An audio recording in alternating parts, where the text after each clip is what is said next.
சட்டமன்ற நிகழ்வை பத்தி ஒரே நிமிஷத்துல நான் முடிச்சுக்கிறேன். அந்த சட்டமன்ற நிகழ்வு எப்படி இருக்குன்னா, பிரதான 2 நாள் நடத்துவான். அதுல பிரதான எதிர்க்கட்சிகளுக்கு 10 நிமிஷம் கொடுப்பான். அந்த 10 நிமிஷத்துல தமிழ்நாட்டு பிரச்சனை நடத்துற மாதிரி நடந்து முடிச்சிடுற மாதிரி இவங்க கொடுப்பான். ஏன்னா இவங்க கிட்ட திட்டங்கள் இல்ல, அதனால 2 நாள்லயே முடிச்சிருவான் அந்த சட்டமன்றத்துக்கு. எதிர்கட்சி தலைவர் கேட்கிற கேள்விக்கு பதில் இல்லைங்க. எல்லாமே பாத்தீங்கன்னா அவர் சட்டப்பேரவை தலைவரே பதில் சொல்லுவாரு. ஏன் அப்படின்னா அவருக்கு சொல்றதுக்கு வாய்ப்பு எப்படி இருக்குது அப்படின்னா, அந்த துறை அமைச்சர் வந்து நீங்க கேட்கிற கேள்வி துறை அமைச்சர் வந்து எடுத்து பதில் தர அவங்களுக்கு வந்து எடுத்துறதில்ல அப்படின்னு சொல்லி அந்த சட்டப்பேரவை அந்த தலைவரே பதில் சொல்லுவாரு. இதெல்லாம் வெட்கக்கேடான செயலாகும். அந்த துறை அமைச்சர் தான் சொல்லணும். அதே மாதிரி இங்க பார்த்தோம்னா நம்ம ஆத்தூர் நகர சீர்கட்ட ஒரே சொல்லணும்னா என்ன சொல்லணும்? இப்ப அண்ணன் எனக்கு கொடுத்திருந்தாரு, ரிங் ரோடு கொடுத்திருந்தாரு, அந்த ரோட கடப்பலா போட்டான். அதே மாதிரி ஆத்தூர் கழிவு நீர், நரசிங்கபுரம் கழிவு நீர் எல்லாம் இந்த ஆத்துல போய் டைரக்டா கலக்குது. இந்த டைரக்டா கலக்கிறதுனால 6 மாசுபடுதுன்னு அதுக்கு ஒரு திட்டத்தை உருவாக்கி 150 கோடி ரூபாய் திட்டத்தை உருவாக்கி கொடுத்து ஒன்றிய நிதியில அது வந்து சொல்லியிருந்தாரு. அந்த திட்டத்தையும் கடப்பல போட்டாங்க. இந்த ரோடு எல்லாத்தையுமே பாத்தீங்கன்னா இந்த 3 ஆட்சி காலத்துல ஸ்டாலின் வந்தாரு. இங்க வந்தாரு, என்ன வந்தாரு? இந்த ஆட்கோழி பாலத்தை திறக்க வந்தாரு, இந்த கோட்டை பாலத்தை திறக்க வந்தாரு, ஆர்டிஓ ஆபீஸ் திறக்க வந்தாரு, சேலம் மேம்பாலத்தை திறக்க வந்தாரு. இதெல்லாம் யார் ஆட்சியில கட்டினது? நம்ம ஆட்சியில கட்டினது. ஸ்டிக்கர் ஓட்ட வந்தாரு, அவ்வளவுதான். திட்டங்களே எதுவுமே கிடையாது. அதாவது இந்த நகராட்சி இன்னொன்னு சொல்லணும்னாக்கா, நகராட்சியும் மரண படுக்கையில் இருக்குது, மருத்துவமனையும் மரண படுக்கையில் இருக்குது.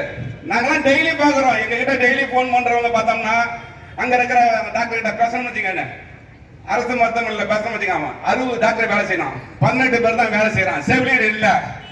இவனுக்கும் ஒர்க்லோடு அதிகம், டாக்டர்களுக்கும் ஒர்க்லோடு அதிகம், அவங்களால செய்ய முடியாது. நம்ம ஆட்சியில அம்மா கிளினிக்னு சொல்லி தமிழ்நாடுக்குள்ள ஒரு 2000 கிளினிக் மேல இருந்தது. எல்லாமே எடுத்து மூடிட்டான். ஏன்டா உங்களுக்கு இருந்தது? என்ன நீ ஒரு திட்டத்தை ஆரம்பிச்ச மக்களை தேடி மருத்துவம்னு. அந்த மக்களை தேடி மருத்துவம் அந்த ஆம்புலன்ஸ் பாருங்க தான் தெரியும். ஒரு தொகுதிக்கு, ஒரு சட்டமன்ற தொகுதிக்கு ஒரு ஆம்புலன்ஸ் கொடுத்து அதுல ஒரு டாக்டர் கொடுத்து ஒரு செவிலியர் கொடுத்துறாங்க. அவங்க எங்க போய் செய்யறாங்கன்னு தெரியாது. எந்த ஊர்லயுமே வரதில்ல, எந்த ஊருக்குமே செல்றது இல்ல. அந்த ஆம்புலன்ஸ் எல்லாமே எந்த ஊருக்குமே செல்றது இல்ல. இன்னும் சொல்ல போனா அந்த மக்கள் தேடி மருத்துவம் திட்டத்தில் கொடுத்த அவங்களுக்கு இந்த டாக்டர்ஸுக்கு அந்த செவிலியருக்குலாம் என்ன வரல, ஆம்புலன்ஸ் டிரைவருக்குலாம் சம்பளமே கொடுக்கறது இல்ல. அதுதான் உண்மை. ஏன்னா ஒரு நல்ல ஒரு நிர்வாகத்தை கெடுத்து குட்டிச்சவராக்கிறதுல இப்ப பார்த்தோம்னா இந்த உள்ளாட்சி அமைச்சருக்கும் இந்த சுகாதார அமைச்சருக்கும் 2த்துக்கும் ஒரே ஒற்றுமை. எப்படின்னு கேட, நேரு அவர்கள் வந்து எல்லாம் தெரிஞ்சிருந்தோம் தெரியாத மாதிரி இருப்பாரு. அவர்தான் நேரு.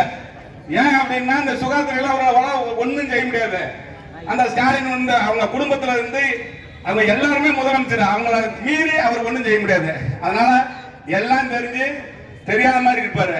அந்த மக்கள் நல்வாழ்வுத்துறை அமைச்சர் இருக்காரு, எல்லாம் எதுவுமே தெரியாதவருக்கு ஆனா தெரிஞ்ச மாதிரி நடிப்பாரு. அவர் தான் மக்கள் அமைச்சர். இன்னும் சொல்ல போனா அவர் பஞ்சாலைத்துறையில பஞ்சாலையில அவர் மூட்டை சுகர் சங்கத்துல ஒரு சங்க தலைவரா இருந்தாரு. அவ்வளவுதான் அவருக்கு வந்து பெருமை. அவர் தான் இன்னைக்கு வந்து நம்மளுக்கு வந்து இங்க மக்கள் நல்வாழ்வுத்துறை அமைச்சர். இப்படி எல்லாம் போட்டா நிர்வாகத்தை நடத்த முடியும்? இந்த இன்னும் சொல்ல போனா இந்த விடியா திமுக அரசை பார்த்தோம்னா சொல்லணும்னு வச்சுக்க, விடிய விடிய சொன்னாலும் இவன் பஞ்சம் தீராது. எந்த ஆட்சி எந்த திட்டமும் இல்லாத இருக்கிறதுனால இந்த கண்டன கோஷம் நம்ம எழுப்புறது விண்ண பிளந்து சென்னை செஞ்சார் கோட்டையெல்லாம் அடையணும். அது போல நம்ம வந்து இந்த கண்டன கோஷத்தை போடணும்னு கேட்டுக்கொள்கிறேன். அதே மாதிரி இந்த கூட்டத்தலைவர்களாக ஸ்டாலின் அவர்களுக்கும் சொல்றேன், 2024 நீ 200 இப்பயே நீ புதுக்க ஆரம்பிச்சிட்டீங்க. பயம் எடுத்துக்கிச்சு. அங்க சட்டமன்றத்தில் கேட்கறாங்க, தெரியுமா கேட்கறான், கூட்டணி கட்சியில இருக்கிற தலைவர், காங்கிரஸ் தலைவர், பிசிக இருக்கிற எம்எல்ஏ கேட்கிறான், நாங்க அடுத்த முறை சட்டமன்ற உறுப்பினர் ஆகணும்னா உங்க கிட்ட தான் தலைவர் இருக்குது அப்படின்றான். ஏன்டா அப்படின்னா 4 வருஷத்துல ஒண்ணுமே நீங்க எங்களுக்கு செஞ்சு கொடுக்கல, ஒரு மக்கள் கோரிக்கையும் முடியல. நீங்க போனாவே சேர்த்து அடிக்கிறாங்க. நீங்க எப்படியோ ஒரு போலீஸை போட்டுக்கிட்டு நேரம் மண்டபத்தில் போய் பேசிருக்கீங்க. நாங்க எந்த முகத்தை வச்சுக்கிட்டு மக்களை போய் சென்று பாக்குறது அப்படின்னு கெஞ்சலாம் கலர்றோம். இன்னைக்குதான் அவனுக்கும் தெரியுது. ஆகவே மக்களே, இதெல்லாம் நம்ம நல்லா எல்லாத்துக்கும் நல்லா தெரியுது. இந்த கண்டன கோஷத்தை கூட சேர்ந்து எல்லாரும் போட வேண்டும் என்று உங்களை வணங்கி கேட்டுக்கொள்கிறேன். ஆர்ப்பாட்டம் இது ஆர்ப்பாட்டம், ஆர்ப்பாட்டம் இது ஆர்ப்பாட்டம், அண்ணன் எடப்பாடி அவர்களுக்கு ஆர்ப்பாட்டம், ஆத்தூர் நகர் மக்களின் நலன் காக்க ஆர்ப்பாட்டம்.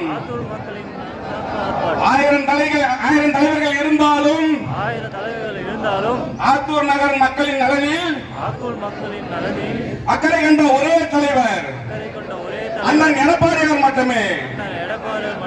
ஆர்ப்பாட்டம் இது ஆர்ப்பாட்டம். மரண படுக்கையில் இருக்கும் ஆத்தூர் அரசு மருத்துவமனை நிர்வாகத்தை கண்டித்து ஆர்ப்பாட்டம். மக்கள் நல்வாழ்வுத்துறை அமைச்சரே, மக்கள் நல்வாழ்வுத்துறை அமைச்சரே, விளையாடாதே விளையாடாதே, மக்கள் உயிருடன் விளையாடாதே, பேசாதே பேசாதே, பொய்யை மட்டுமே பேசாதே, கண்டிக்கிறோம் கண்டிக்கிறோம். அரசு மருத்துவமனையில் அவல நிலையை கண்டிக்கிறோம். போராட்டம் இது போராட்டம். ஓமோ நிலையில் இருக்கும் ஆத்தூர் அரசு மருத்துவமனையில் நிர்வாகத்திறன் இல்லாத நிலையை கண்டித்து போராட்டம். விடியா திமுக ஆட்சியில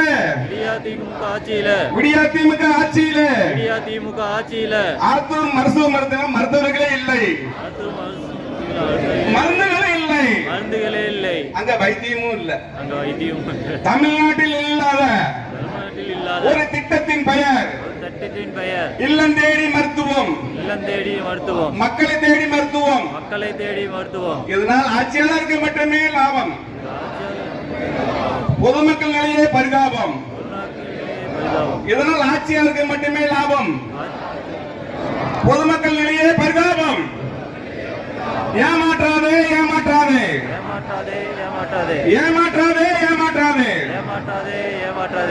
ஆத்தூர் அரசு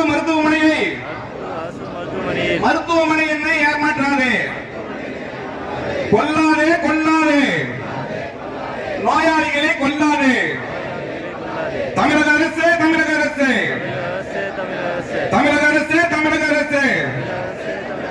மரணப்படுக்கையில் இருக்கும் ஆத்தூர் அரசு மருத்துவமனையை காப்பாற்று. நியாயமா இது நியாயமா? 60 மருத்துவர்கள் பணியாற்ற வேண்டிய மருத்துவமனையில் 18 மருத்துவர்கள் மட்டும் பணியாற்றுவது நியாயமா இது நியாயமா? கண்டிக்கின்றோம். புரோக்கர் பிடியில் சிக்கி தவிக்கும் ஆத்தூர் நகரத்தின் அவலத்தை கண்டிக்கின்றோம். காப்பாற்று ஆத்தூர் நகர மக்களை தெருநாய்களிலிருந்து காப்பாற்று. நிர்வாக திறனற்ற விடியா திமுக நகராட்சி நிர்வாகமே தெருநாய்களிலிருந்து மக்களை காப்பாற்று. தெருநாய்கள் தொல்லை, கொசு தொல்லை, எலிகள் தொல்லை ஆத்தூர் நகராட்சியா இல்ல ஆத்தூர் நரக ஆட்சியா? கண்டிக்கின்றோம்.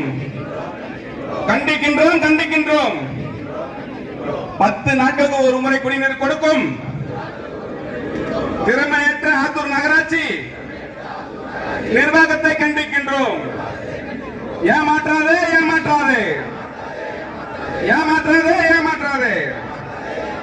தூய்மை பணியாளர் ஏமாற்றாதே. மின்னை முட்டுது. வீட்டு வரி, சொத்து வரி மின்னை முட்டுது. விடியா திமுக நகராட்சியோ வரிக்கு வட்டி கேட்குது. மீண்டு வருவார் கட்டபொம்மன் அண்ணன் எடப்பாடியார் வடிவில. காப்பாற்று மாணவிகளை, இளம்பெண்களை, தாய்மார்களை ஓதயாசாமிகளும் காப்பாற்று. தமிழக அரசு கட்டுப்படுத்து. போதைப் பொருட்கள் நடமாட்டத்தை கட்டுப்படுத்து. வேண்டும் போதையில்லா தமிழகம் வேண்டும். அதற்கு அண்ணன் எடப்பாடியார் ஆட்சி வேண்டும். போதையில்லா தமிழகம் வேண்டும். அதற்கு அண்ணன் எடப்பாடியார் ஆட்சி வர வேண்டும். பொம்மை முதல்வரே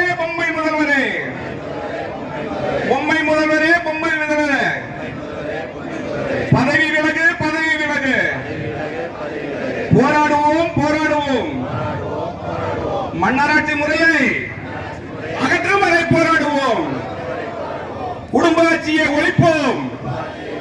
பொம்மை முதல்வரே பொம்மை முதல்வரே, மக்களாட்சி முறையில் ஆட்சிக்கு வந்து மன்னராட்சி முறையை கொண்டு வந்து முறைதானா முறைதானா?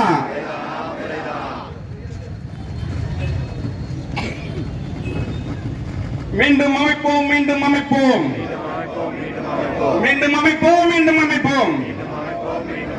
புரட்சித் தலைவர் எம்ஜிஆர் ஆட்சியை, புரட்சித் தலைவர் அம்மாவின் பொற்கால ஆட்சியை